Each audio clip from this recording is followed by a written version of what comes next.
همه جا کربلاست، همه جا نینواست، همه جا کربلاست، همه جا قال امام حسین علیہ السلام انما خرجت لطلب الاصلاح فی امت جدی۔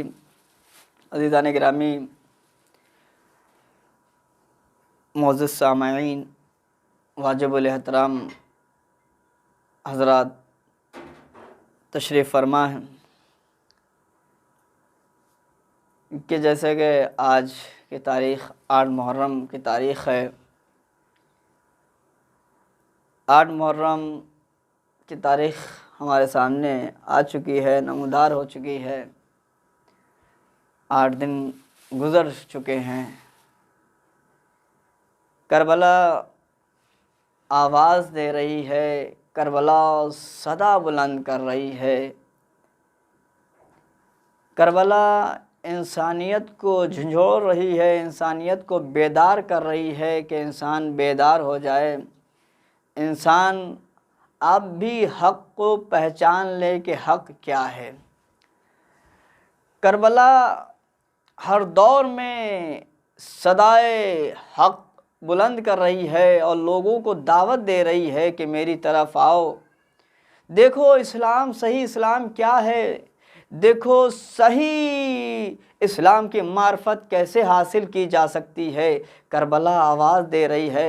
حقیقت میں کربلا ایک مرکز ہے کہ حق کو پہچاننے کا، جہاں امام حسین علیہ السلام نے جو ہے خطبے دیے ہیں، بہت سے خطبے مولا کے موجود ہیں۔ آپ جو مدینے سے چلے اور کربلا تک آئے تو آپ نے ایک خطبہ منی کے میدان میں دیا، اصحاب کی طرف اور تابعین کی طرف مخاطب ہو کے ان سے کئی فضیلتیں اہل بیت علیہم السلام کی بیان کی، خصوصاً مولا کائنات کی فضیلتیں بیان کی۔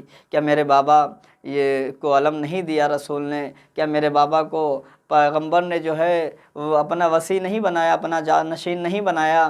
کیا میری ماں فاطمہ زہرا نہیں ہے؟ کیا میرے نانا حسن رسول خدا نہیں ہے؟ یہ امام حسین علیہ السلام کئی فضیلتیں اپنی جو ہے اصحاب کے سامنے بیان کر رہے ہیں۔ نہ جانے کیوں مولا ایسا کر رہے تھے۔ مولا بتانا یہ چاہتے تھے کہ دیکھو اب بھی تمہیں موقع ہے کہ تم حق کو پہچان سکو، صحیح امام کی معرفت کر سکو، تمہاری اصلاح ہو سکے، تم اپنی زندگی کو ابھی بھی بدل سکتے ہو، تو اپنے حالات کو ابھی بھی بدل سکتے ہو، آپ اپنے راستے کو ابھی تک بدل سکتے ہیں، ابھی بھی وقت ہے کہ حق کی طرف آ جاؤ، اس باطل کے راستے کو چھوڑ دو جو تمہیں حکومت نے لالچ کے طور پہ رکھ رکھا ہے، جو حکومت تمہارا ساتھ دے رہی ہے، چاپلوسی کے طور پہ دے رہی ہے، جو حکومت تمہیں کچھ نہیں کہہ رہی ہے، یہ تمہارے اس کی وجہ سے ہے کہ تم حکومت کے غلام بنے ہوئے ہو، تم بادشاہوں کے غلام بنے ہوئے ہو۔ یعنی کہنے کا مطلب یہ ہے مولا انسانیت کو غلامی سے آزاد کرانا چاہتے ہیں کہ یہ انسان کسی کا غلام بن کے نہ رہے، بلکہ اللہ نے اسے مختار بنایا ہے، تو یہ غلام اگر بنے تو وہ اپنے رب کا بنے، وہ پروردگار کا غلام بنے اور کسی کا غلام نہیں بنے۔ مولا حسین علیہ السلام یہ چاہتے تھے، حریت کا پیغام دے رہی ہے کربلا۔ امام حسین علیہ السلام جانے قربان ہو جائیں امام حسین علیہ السلام پہ۔ عزیزان گرامی غور کر، ہر مسلمان پر ضروری ہے کہ معرفت اہل بیت کو حاصل کرے، مانے، انہیں پڑھے، ان کو پڑھ کے دیکھے، اگر صحیح لگے کہ یہ امام حق کا ہے، انہیں اللہ نے امام بنایا، یہ اللہ کی طرف سے امام بنائے گئے ہیں، یہ معصوم ہے، عصمت ثابت ہو جائے، صداقت ثابت ہو جائے، ایمان ثابت ہو جائے، بے عیب ثابت ہو جائے، ایمان ثابت ہو جائے، تو عزیزان گرامی اب فرض بنتا ہے کہ جب ساری چیزیں تلاش کر لے اللہ کے ان نمائندوں میں تو پھر اس کو ماننا واجب ہو جاتا ہے، کیونکہ امامت کوئی معمولی مسئلہ نہیں ہے، امامت کوئی معمولی مسئلہ نہیں ہے، رسالت کوئی معمولی مسئلہ نہیں ہے، قرآن کوئی معمولی کتاب نہیں ہے، ذات پروردگار کی معرفت معمولی معرفت نہیں ہے۔ عزیزان گرامی جملے کو سمیٹ کے یوں کہہ دوں کہ یہ ان کی معرفت اللہ کی معرفت मार्फत, अहले बैत की मार्फत, कुरान की मार्फत, इस्लाम की मार्फत उसी के कल्ब में जाएगी, उसी के दिल में जाएगी कि जहां कुछ ईमान की चिंगारी पाई जाती होगी। गैर मोमिन के दिल में इस मार्फत को अल्लाह नहीं डाल सकता जब तक इंसान के अंदर कोई ईमान की चिंगारी ना हो, कुछ उसके पास पाया ना जाता हो। तो ज़रूरी है अपने आप को आमादा करें, अपने आप को तैयार करें ताकि मेरा अल्लाह मुझसे राज़ी हो जाए। बहुत सी बातें हैं कि अल्लाह कैसे राज़ी हो सकता है, अल्लाह को कैसे राज़ी किया जा सकता है। अज़ीज़ान गिरामी, बस एक मुख्तसर सी बात ये कह दूं कि अल्लाह को कैसे राज़ी किया जाए और कैसे होगा कि मैं अल्लाह के हुक्म पे अमल करूं। तो मैं अक्सर कहा करता हूं लोगों से और आज भी कह रहा हूं कि बस अगर तुम चाहते हो कि मेरा अल्लाह मुझसे राज़ी हो जाए और मुझसे राज़ी रहे, तो अज़ीज़ान गिरामी वाजिबात को अंजाम देते रहिए और हराम से परहेज करते रहिए, आपका अल्लाह राज़ी हो जाएगा।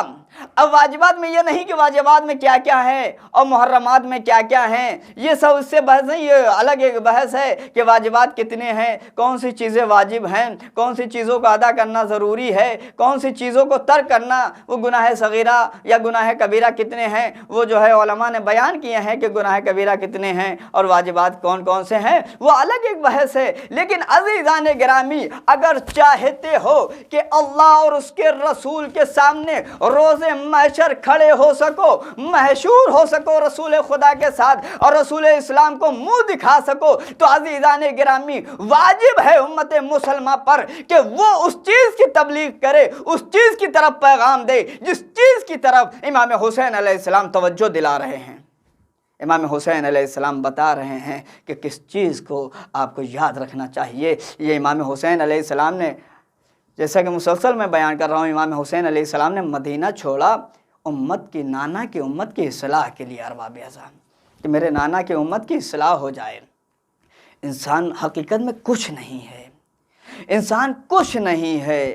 कुछ चीज़ें इंसान के पास होनी चाहिए जो इंसान को बुज़ुर्ग बनाती हैं, बड़ा बनाती हैं, जो इंसान को कामयाबी अता करती हैं, जो इज़्ज़त व वक़ार अता करती हैं। वो चीज़ें इंसान के पास खुसूसन होना चाहिए। जैसे अखलाक है, इंसान को बुज़ुर्गी और इज़्ज़त अता करता है, इल्म इंसान को इज़्ज़त अता करता है, अहले बैत अलैहिस्सलाम से मोहब्बत, अल्लाह की मार्फत इंसान को जो है बड़ा बनाती हैं, बुज़ुर्ग बनाती हैं, इज़्ज़त अता करती हैं। इंसान को चाहिए, मैं इंशाअल्लाह दूसरी तकरीर में जो हूँ अर्ज़ करूँगा कि वो कौन कौन सी चीज़ें हैं जो इंसान को, उन चीज़ों को अपने अंदर पैदा करना चाहिए और इस्लाह करना चाहिए, अपनी खुद की इस्लाह करना चाहिए। एक जो है बात है अमीर कायनात के मुताल्लिक़ कि इंसान आज दुश्मन को मारने के लिए जा रहा है, कोशिशें कर रहा है, सही कर रहा है कि दुश्मन को किसी तरीके से ख़त्म किया जाए। और वो दुश्मन, जो सामने के दुश्मन को तो इंसान देख रहा है, लेकिन एक ख़ुद उसके पास एक दुश्मन है, उसके साथ हमेशा एक दुश्मन रहता है जो सबसे बड़ा दुश्मन है। इंशाअल्लाह आइंदा तकरीर में अर्ज़ करूँगा कि इंसान के पास वो कौन सा दुश्मन है। सबसे पहले इंसान को उसको कत्ल करना चाहिए, उसको मारना चाहिए। ये सामने के दुश्मन तो मुख्तसर से हैं, छोटे से हैं, इन्हें किसी वक्त भी मार सकता है। ये अमीरुल मोमिनीन अलैहिस्सलाम ने बताया है कि कैसे, और रसूल इस्लाम की हदीस भी है कि वो दुश्मन कौन है। अमीरुल मोमिनीन ने इस पे अमल करके बताया कि वो दुश्मन कैसे मारा जाता है और किस वक्त मारा जाता है। हाँ अज़ीज़ान गिरामी, ये वाक़या करबला जो आपके सामने बयान किया जाता है और आप पढ़ते हैं, इस वाक़या करबला सिर्फ सुनने के लिए नहीं है, सिर्फ गिरिया फरमाने के लिए नहीं है, गिरिया करने के लिए नहीं है। अरबाब अज़ा, ये इबरत लेने के लिए है, इबरत हासिल करने के लिए है वाक़या करबला। वाक़या करबला ने बताया कि अगर एक भाई है तो दूसरे भाई की मदद कैसे करेगा।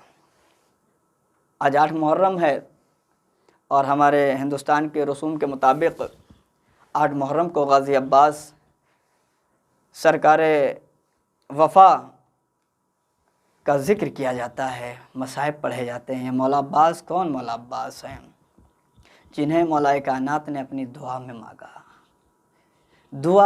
अरबाब अज़ा, सुनते रहते आप हैं, बस ये समझ लीजिए کہ جب مدینے میں جناب زینب تھیں، ایک روز جناب زینب کے سر سے ردا ہٹ گئی، مولا کائنات آگے بڑھے، ردا کو سر پہ